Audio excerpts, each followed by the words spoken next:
Hey y'all, today we're going to talk a little more about triangles, and this time we're going to talk specifically about right triangles and all the things that we discussed this year.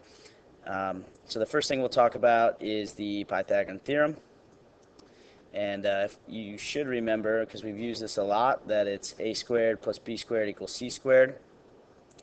The important thing to remember is that c represents the longest side always, which is the hypotenuse. So in this triangle here, this right triangle, length 5 plus hypotenuse, that means 5 is c. So we can use the Pythagorean theorem to find this missing side by plugging 5 in for c, and we can plug 3 for a. I chose to plug it in for a, and then we could just simplify and solve for question mark. 3 squared is 9, 5 squared is 25.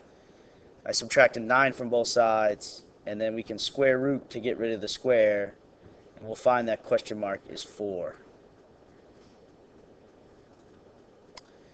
And another quick reminder here, if I plug side lengths into the Pythagorean theorem and c squared is bigger, then that means the triangle is an obtuse triangle. If I plug in the 3 sides and c squared is smaller, that means it's an acute triangle. And in this case, c is still the bigger of the 3 sides.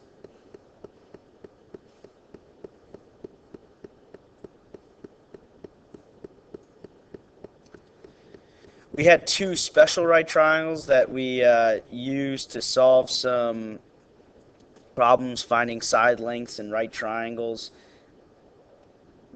One was a 45-45-90, the other is a 30-60-90. And it's important to remember these relationships, that in a 45-45-90, the 2 legs both are 1, and the hypotenuse is the square root of 2. And we use this triangle along with a 45-45-90 triangle we're trying to solve, and we set up similar triangle proportions. We'll do some of those practices in class. Over here in the 30-60-90, the side across from 30, so the smaller leg is 1. The bigger leg, the one across from 60, is root 3. And the hypotenuse is 2. So it's important to remember both of these triangles and the sizes of their legs so that you can use them when we have a special right triangle problem.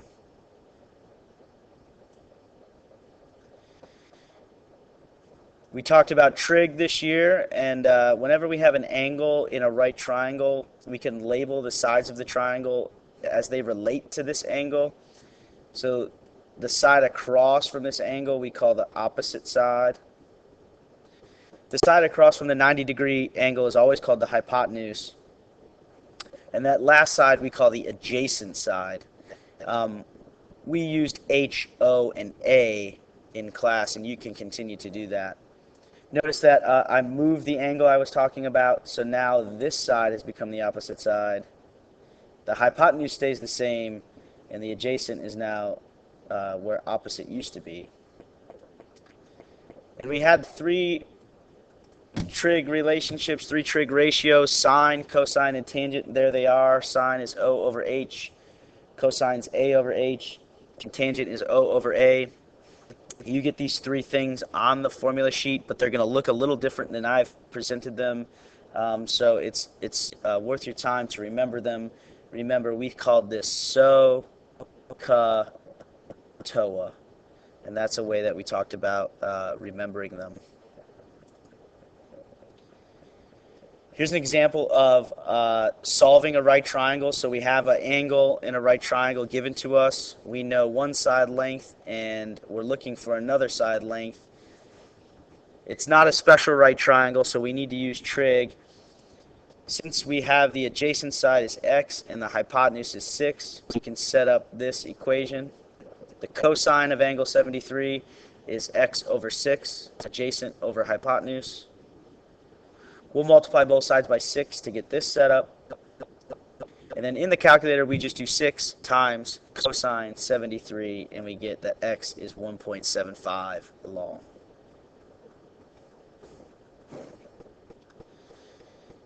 In this type of problem, we have to use an inverse trig function. We talked about inverse functions. That's how we can figure out the measure of an angle. So in this case, we have the side across from question mark, which is the opposite side. We also have the adjacent side. That means we can use tangent. So the tangent of that angle, question mark, is equal to opposite over adjacent, so 27 over 38. We'll use this tangent inverse function. Remember that the -1 means inverse. And this tangent inverse cancels the tangent, so we just have question mark left. In the calculator, we can use the tangent inverse function by pressing the second key and then the tangent key and plugging in 27 divided by 38, and we'll find out that that angle is 35.39 degrees.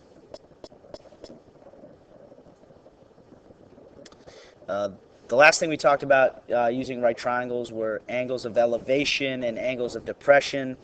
We have horizontal lines, and we always start with the horizontal lines. And if we are looking out horizontally and then we would have to move our eyes up, that makes an angle of elevation. So angle 4 is an angle of elevation. Same thing here. If we're on the boat here and we're looking out and then we look up, angle 2 creates an angle of elevation. Back on the boat, if we are on the boat and then we decide to look down into the water, I didn't like that made it get so dark.